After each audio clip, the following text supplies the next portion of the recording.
My name is Claire Morgan. I'm 28 years old. And for the past 3 months, I've been living a lie so well, I almost believed it myself. I used to work for a prestigious investment firm in Boston. Corner office, designer heels, monthly bonuses, the kind of life people envy from Instagram photos. But that life vanished the day I was laid off. The email came on a rainy Thursday, no warning, just a subject line that said, "Departmental restructure." My keycard stopped working before noon. I didn't cry. I didn't scream. I smiled, nodded, and told HR it was a pleasure. Then I walked to the nearest coffee shop and stared into my latte like it could give me answers.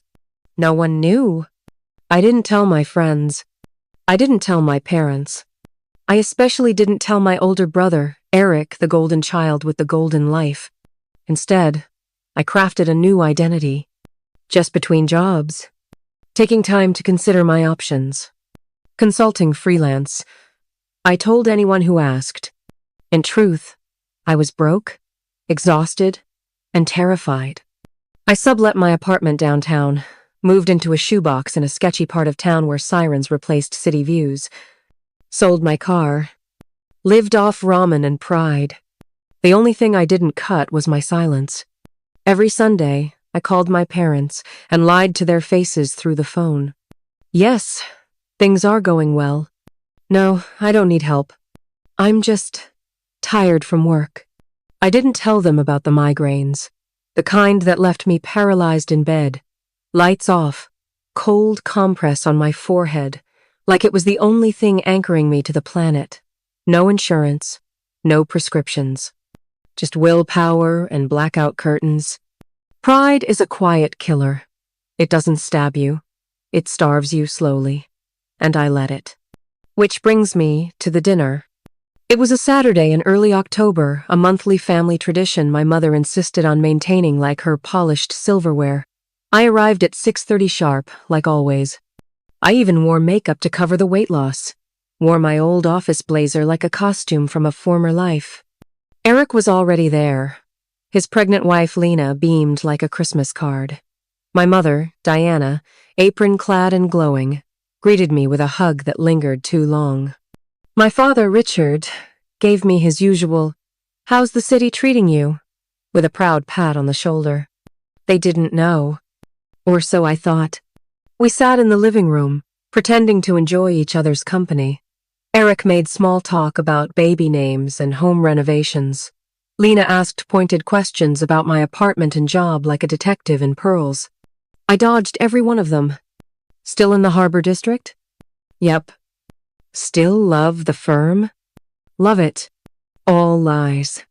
And then there was my mother fluttering in and out of the kitchen like a ghost with secrets. Every time she returned, her smile tightened a little more. She refilled my wine glass too often, rearranged untouched appetizers, asked if I was eating enough. I gave her the same answer I'd given everyone else. I'm fine. But I wasn't. And neither was she. I just didn't know it yet. We moved to the dining room when the roast was ready. The good china was out. The real silver. The room smelled of rosemary and tension. Something was coming. I could feel it in the air, like static before lightning. And when it hit, it wasn't loud. It wasn't a scream or a crash. It was a single question. Soft, offhand, casual. And it would destroy the illusion I'd spent months building. But that comes later. The roast was perfect. The wine was full-bodied. The silver gleamed under the soft chandelier light like it had something to confess. We passed dishes clockwise. First the salad, then the garlic rolls, then my mother's famous roast with carrots and potatoes, slow-cooked in red wine and whatever guilt she was marinating in that evening. We didn't speak about anything real. That was the unspoken rule. Eric told a story about a contractor who installed tile upside down. Lena laughed too loudly. I sipped wine and counted seconds between my mother's forced smiles. And then it happened. It was so casual, so impossibly light, that for a moment I thought I imagined it. My father, Richard, was passing the mashed potatoes, his grip steady, voice warm. "So, Claire," he said, "has the money been helping with your situation?" Silence. Not dramatic silence. Not gasp and drop your fork silence. Worse. Confused. Shocked. Tight. I paused, the gravy spoon halfway to my plate. I blinked. "What money?" I said slowly. The mashed potatoes hovered in midair like a bomb waiting to drop. Richard froze. Not figuratively. Literally. His arms stiffened. Eyes locked on mine like he'd just realized he wasn't supposed to say that out loud. Time cracked open. I turned to Diana, my mother. Her hand shook as she raised her wineglass. A ripple danced across the surface like a seismograph of panic. She didn't look at me. She didn't speak. She didn't need to. I already knew. Something was very, very wrong. "Karen?" my father said, but not like a question. Like an accusation wearing the thin veil of her first name. My mother set down her glass so slowly I could hear the soft clink of crystal on linen. "I just meant the care packages," she said. "The one with the granola and socks last month." Her voice was too high, too careful, too rehearsed. Eric shifted in his seat. Lena lowered her fork. No one touched their food. "Mom," I said, my voice calm but splintered. "What money is Dad talking about?" The refrigerator hummed in the background. The clock ticked louder than it should have. No one answered. "It's nothing, really," my mother said, reaching for the green beans. She knocked over the salt shaker. "Oh, clumsy me." No one laughed. Richard lowered the potato bowl like it was made of glass explosives. "Diana," he said again with weight this time, "what have you been doing?" And that's when the cracks began to show. Her face normally composed, warm, tidy, sagged. She looked like someone drowning in her own good intentions. "I was just trying to help," she whispered. "She needed it." "She who?" I demanded. "You, Claire," she finally said. And just like that, it was no longer a question. It was a revelation. "I never asked for anything," I said, rising from my chair. "Where did the money come from?" Her eyes dropped. Her mouth opened. But she didn't answer. "I need to talk to you," I said. "Now." The kitchen door swung closed behind us, sealing off the stunned silence in the dining room. And that's when the truth started bleeding through the cracks. The kitchen smelled like cinnamon and lies. My mother stood by the counter, fussing with dessert plates that were already perfectly arranged. Her fingers trembled as they touched the porcelain rim's delicate motions for a woman who'd just detonated a decade of silence. "Mom," I said. "Stop." She didn't. "The cake needs another minute," she murmured, still rearranging. "Mom." Sharper now. Authoritative. Not daughterly. She froze. Turned. But she couldn't look at me. Not directly. Her gaze drifted over my shoulder, like I was someone she couldn't quite face. "What money?" I asked again. "Tell me the truth." "It's not what you think." "Then say it." She sat down, slowly, like her body was heavier than it had ever been. "I've been sending you money," she whispered. $2,000 a month, since May. My breath caught. I blinked once, twice, did the math in my head. $10,000? I said. 12, she corrected, almost apologetically. "I sent a little extra in July, for your birthday." I gripped the edge of the counter. My knees didn't feel trustworthy anymore. "Where did you get it?" She didn't answer. "Mom, I sold things." "What things?" She hesitated. Then, "Your grandmother's jewelry." Silence. My silence. That wasn't just jewelry. That was legacy. That was my inheritance. That was the history I was supposed to wear on my wedding day. "You? Sold her heirlooms?" "I didn't know what else to do," she said, her voice rising. "You were struggling. I saw you. At that unemployment office in Boston. Back in May. You looked lost." I backed up, as if distance could protect me from the guilt she was trying to gift wrap and hand me. I never asked for help. Number, you didn't, but you needed it. And you didn't think telling me mattered? You wouldn't have accepted it, she said. She was right, and that made it worse. The door swung open. My father, Richard, stepped inside, his face tight, hard. His presence filled the room like a storm warning. How much? He asked. She looked up, startled. How much have you been sending her? He repeated. 2,000, she said softly. Every month? She nodded. For how long? Since May. He closed his eyes, exhaled. From where? He asked. We don't have that kind of spare money, Diana. She swallowed. Her voice cracked. I sold the silver, the heirlooms, the china set from your mother, the crystal, anything I could. I turned toward her, stunned. You sold everything? She nodded again, slower this time. For me? Yes. My voice was hollow. You lied to everyone. You hid it from Dad. You... The kitchen door creaked open once more. Eric stood in the doorway. He didn't look surprised. She's been doing this for months, he said. I told her to stop. You knew? I asked, looking at him like I didn't recognize the man in front of me. She told me not to say anything, he replied. And you agreed? I didn't want to make things worse. By being honest? Number. By shaming you. My father turned on him. And you helped her? After she ran out of heirlooms, Eric said quietly. I didn't want her taking out a loan against the house. I turned back to Diana. You were going to mortgage the house? She didn't deny it. Richard sat down. For the first time, he looked old. Not tired, old. How could you make these decisions without me? He asked. You've been making decisions without me for years, she shot back. Let's not pretend this is new. Something cracked in the silence between them. I stared. The air in the kitchen turned thick, sharp, fragile. You two don't talk? I said. We haven't been connected, my mother admitted. Not for a while. The truth kept coming, layer by layer, a structure built on omissions, collapsing under its own weight. I looked at all three of them. 3 people who thought they were protecting me. And none of them had the courage to tell me the truth. You didn't just lie, I said. You stole my right to make my own choices. And no one had an answer for that.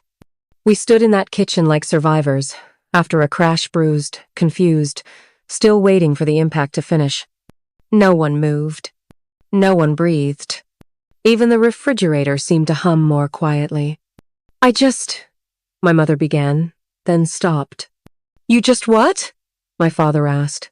His voice wasn't angry. That would have been easier. It was tired. It was broken. I couldn't watch her drown, Diana whispered. I wasn't drowning, I snapped. She looked up at me, tears brimming. You were. You just didn't know it yet. And maybe she was right. But that didn't make it better. That made it worse. Why not tell me? Richard asked. Why sell the silver, the jewelry, the heirlooms? Why not come to me? Because you would have said no, she said flatly. You don't know that. I do, she said. You always say no. My father's mouth opened, then closed. He didn't argue. That's not fair, Eric cut in. None of this is fair. Oh, now you care about fairness? I turned to him. You knew. You stood there every week, smiling, asking how Boston was knowing I was barely holding it together. I didn't want to embarrass you. You didn't want to deal with it, I said. You just wanted to stay the good son. That's not true, isn't it? He paused. Fine. Maybe I was afraid. Maybe I didn't want to face the fact that you needed help and wouldn't take it. That you were proud to the point of self-destruction. Better than being complicit in a lie, I said coldly. Diana sank into the kitchen chair again, pressing her palms into her lap like she was holding her bones together. I did what I thought was right, she whispered. You sold things that belonged to all of us, Richard said. Family history. Pieces we were saving for Claire's future. They were just things, she replied. Number they weren't. We all turned at once. Lena was standing at the threshold, silent until now. Her hand rested gently on her growing stomach. They weren't just things, she said. They were symbols of what you value, of who you are. And the way you handled them says more than you think. She walked into the kitchen slowly. And you? She said to me. You pushed everyone away. You made it impossible to help you. I didn't ask for help. No, she agreed. You didn't. But you needed it. And you punished everyone who tried to give it to you. I stared at her, my mouth a tight line. Because she wasn't wrong. Silence fell again. The kind that vibrates. The kind that breaks things. Then my father stood. I think we need to go back to the dining room, he said. All of us. We returned to the table like prisoners walking back to a crime scene. The roast had gone cold. The wine was half empty. The place settings looked untouched. Artificial. Frozen in time. We sat. For a long moment, no one spoke. Then Richard said, We need to stop pretending. Diana flinched. No more secrets, he added. Eric leaned forward. If we're doing this, I have something to say. He looked at me, not with malice, but with something closer to resignation. I've resented you, he said, for years. I didn't blink. Why? Because you got to leave, and still be loved. I looked at him. You went off to Boston, chased your dream, and somehow Mom made excuses for you. But when Lena and I asked for help with a down payment, we got a loan with interest. Diana gasped. That's not fair. It is fair, Eric said. You played favorites. You still do. I never meant. But you did. And I didn't say anything. Because that's what we do in this family. We smile, we suppress, we pretend. His voice cracked on the last word. I didn't know, I said softer now. I didn't want you to. Another layer peeled back. Another wound exposed. My father folded his hands together. Diana and I, we've been sleeping in separate rooms for over a year. The words felt like glass breaking. What? I whispered. We didn't want to burden anyone, my mother said quickly. Especially not you. You thought I couldn't handle it? No, Richard said. We couldn't. Their eyes didn't meet. Not once. I work too much, he said. I thought providing was enough. And I thought supporting Claire secretly was the only way to help without starting another fight, Diana added. Everything was unraveling. All the smiles, all the traditions, all the china, the Sunday calls, the carefully orchestrated roles we played. It was all falling apart. I lied, I said quietly. I let pride keep me isolated. I made it impossible for anyone to know the truth. And we made it impossible for anyone to speak the truth, Richard added. We sat in the wreckage of our own design. 4 adults, 1 house. No more illusions. Just cold food. And the echo of things unsaid. We sat in silence, the kind that didn't beg to be filled. It settled in our throats, our chests, our bones. We'd said too much, but somehow not enough. I looked across the table at my family, these people I loved, resented, admired, avoided. We weren't strangers, but we weren't who we thought we were either. We were actors caught off script, and the curtain wasn't coming down. Lena was the first to speak. I think what we're seeing here, she said gently, is a pattern. We all turned to her, surprised not by what she said, but that we hadn't seen it ourselves. Everyone here is terrified of vulnerability, she continued. Claire loses her job and doesn't tell anyone. Diana sends money in secret. Richard hides financial strain from his wife. Eric buries his resentment until it curdles. And me? I stand on the sidelines watching it all, hoping the storm passes. Her voice didn't accuse. It simply revealed. This family doesn't talk about things, she said. It absorbs them, like silence is some kind of virtue. The truth hit like cold water. Not harsh, just clear. I learned that from my parents, my mother said quietly. All eyes turned to her. When I was 12, my father lost his job. My mother didn't tell us. We still went shopping, ate out, smiled for Christmas photos.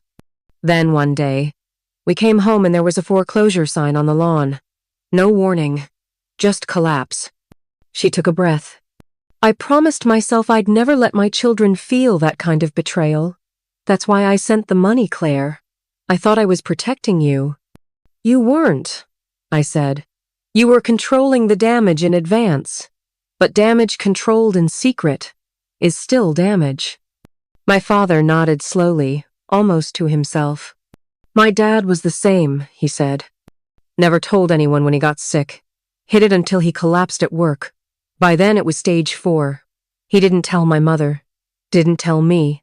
Thought it was noble. Thought he was sparing us. He looked down at his hands. All he did was rob us of time. The silence that followed wasn't dead anymore. It was sacred. I thought being strong meant staying quiet, I said.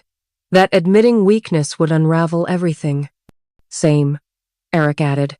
Only difference is, I stayed close to home, but I still didn't say anything real. Lena reached over and touched his arm. My mother sat back, like someone seeing her own life from the outside for the first time. I never realized I was passing down the very thing I hated, she whispered. It wasn't intentional, I said. No, she agreed. But that doesn't mean it didn't hurt. We were quiet again, but this time it felt like a paussinat and avoidance, like space was being made for something new to grow. Richard leaned forward. So how do we fix it? The question felt foreign in his mouth. He was the man who built things with his hands, driveways, foundations, homes, not conversations. We start with honesty, I said. Real honesty. Not politeness dressed as care. Not silence pretending to protect. I've been having migraines, I said, voice steady. From stress. No insurance. Couldn't afford the medication. I spent days in bed sometimes, but I still told you I was fine every Sunday. My father exhaled. I took out a second mortgage on the house, he admitted. Told myself it was temporary, that it wasn't worth worrying the family. My mother gave him a long look, not angry, just exhausted. I've been thinking about going back to teaching, she said. Not because I need the money, because I need something that belongs to me. Eric shifted in his seat, cleared his throat. Lena and I have been in couples therapy, he said. The baby wasn't planned, and I didn't know how to handle it. Lena didn't flinch. She squeezed his hand. And just like that, the dominoes kept falling. Each confession wasn't a collapse. It was a release. No one cried. No one stormed out. We just sat with it. The mess. The truth. The quiet grace of finally being known. Outside, the October wind scraped against the windows. The world kept turning. But inside that dining room, something fundamental had shifted. We weren't fixing everything tonight, but for the first time in our lives, we'd stopped pretending we didn't need to. No one moved at first. We just sat there, 4 adults, and one expectant mother surrounded by cold food, shattered illusions, and the heavy scent of rosemary and reckoning. But something was different now. The silence no longer threatened to suffocate. It held space. Space for rebuilding. I think, my father said, finally, voice gruff but steady, it's time we stop calling this a family dinner and start calling it what it really is. We waited. A turning point. It was the kind of sentence that would have sounded performative coming from anyone else. But from Richard Morgan, the man of nods and short grunts, it might as well have been poetry. Diana gave a small nod. Her eyes rimmed red but clear. I don't want to go back to the way things were, even if it was easier. Me neither, I said. We can't unring this bell, Eric added. Good, Lena whispered. Let's not try. My mother looked around the table, then placed her palms flat on the linen. I have a proposal, she said. From now, on real honesty. No more performing. If you're struggling, you say so. No more protecting each other through silence. It doesn't protect. It isolates. I met her eyes. Agreed. Eric hesitated. Even if the truth is ugly? Especially if it is, Richard said. We're not fragile. It wasn't a perfect plan. It wasn't formalized in ink, but it was a beginning. Then I said something I never expected to say aloud. I want to talk about the money. Everyone tensed. Even Lena, whose expression had softened during the earlier admissions, sat a little straighter. I want to pay it back, I said. Diana's hand shot up. Absolutely not. I didn't agree to take it, I countered. It wasn't a gift. It was a secret. And secrets cost something. But you needed it. And I'm grateful. But I need to restore what was lost. Not the money, the trust. The silence stretched. Richard spoke. How about this? You don't pay it back directly. But when you're able, you start something in its place. A family fund. For moments like this. But built on transparency, not secrecy. It caught me off guard how much I liked that idea. Yes, I said. Not just for me. For any of us.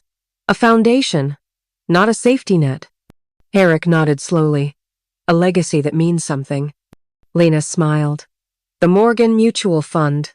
We all laughed. The first real laugh of the night. It didn't fix anything, but it cracked open the room just enough for warmth to creep in. And Claire? Eric added, glancing at me. I might have some contract work for you, just temporary. Accounting help for the business. I raised an eyebrow. No favors. Regular pay. Regular hours. No special treatment, he said. But you're good at what you do. And we need it. Thank you, I said. And I meant it. Diana touched her wine glass, then looked at all of us.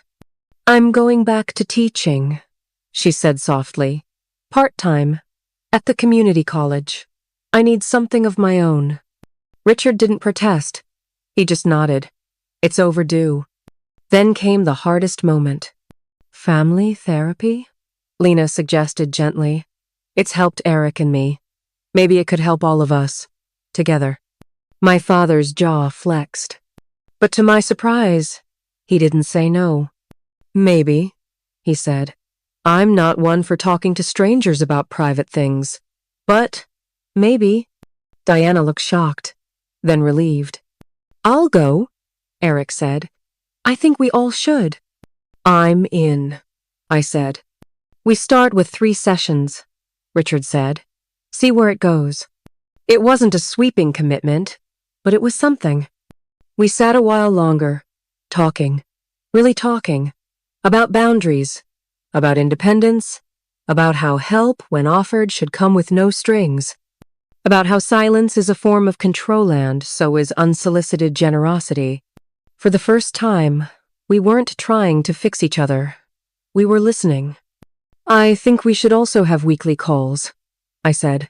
Not to check up, just to stay connected. 1 challenge each week. Nothing big, just real. Everyone agreed. Eventually, the clock reminded us that it was still Saturday, and the world hadn't stopped for our revolution. We stood, hugged awkwardly. Diana boxed up leftovers none of us really wanted. Eric promised to send a work schedule. Richard walked me to the door. I'm proud of you, he said. I froze. He looked me dead in the eye. Not for surviving, for facing this. Thanks, Dad, I said. And I meant that too. 3 months have passed since the dinner that broke us open. The china was put away, the roast long forgotten. But the echoes of that night have stayed with us like scars, more like landmarks. We started the weekly calls. Awkward at first. We didn't know how to speak plainly. We defaulted to weather, to errands, to polite silence. But then we tried something new. Each week, one challenge, one truth. At first, it was small. I'm behind on sleep. My project's not going well. I feel distant. Then, we got braver. I'm afraid we can't afford the baby's daycare. I don't know if I want to keep running the business. I still feel ashamed about losing my job. No one tried to fix it. We just listened. And that was everything. 2 weeks after the dinner, I got a call from one of my dad's old colleagues. A small tech firm in Burlington needed a financial consultant. I was suspicious, figured it was another secret intervention, but Dad swore it wasn't just timing. I took the job. It pays less, but my rent is affordable. My migraines are rare now, and for the first time in years, I sleep through the night. I live 15 minutes from my parents, not with them, but close enough for coffee. Diana and I meet every Thursday morning. We talk, not about others, about ourselves, about the things we were too proud or too tired to say before. She's teaching again, community college. Her face lights up when she talks about her students. She's not just mom or wife anymore. She's Diana again. One morning over lattes, she told me something that stayed with me. I spent so much of my life trying to protect everyone else, she said. I forgot that strength doesn't mean silence. Sometimes it means letting people see you bleed. I nodded, because I finally understood. Eric and I are closer now, not just siblings, partners in a way. He's teaching me the family business. I'm updating their books, streamlining their processes. We still disagree often, but now it's open, not passive. He admitted something last weekend. I thought you left because you didn't value what we had here. I left, I said, because I needed to know who I was without it. And I'm still figuring it out. We smiled. We didn't hug. We're not that kind of family yet, but we're learning. Richard and Diana surprised all of us. They're in couples therapy now, voluntarily. Last week, Richard moved back into their bedroom. No big announcement, just quietly, like a line being redrawn where it once had been erased. They go ballroom dancing on Thursdays now, she asked. He said yes. I watched them once. He was stiff. She was radiant. It wasn't graceful, but they moved together. As for the money, what started this unraveling it now sits in a savings account. Not for me. Not really. We call it the Morgan Family Fund. For future struggles, for future generations, for truth told early, not secrets kept late. I'm the first to contribute, not out of debt but legacy. A choice. A seed. We still stumble. Just last week, I caught myself downplaying a work issue on the family call. I paused, took a breath, told the truth instead. It felt like learning a new language, but one that belongs to me now. At our most recent family dinner reel dinner, not a staged performance, we used the good china again. Not to show off, not to pretend, but to mark something real. A new beginning. As we passed plates and poured wine, Richard raised his glass. I'm proud of us, he said. Not for being perfect, but for showing up anyway. From him, it meant everything. This isn't a fairy tale. We didn't fix it all, but we faced it. And that's how healing begins. With truth, with space, with silence that doesn't hide but listens. Sometimes, the bravest thing a family can do is speak.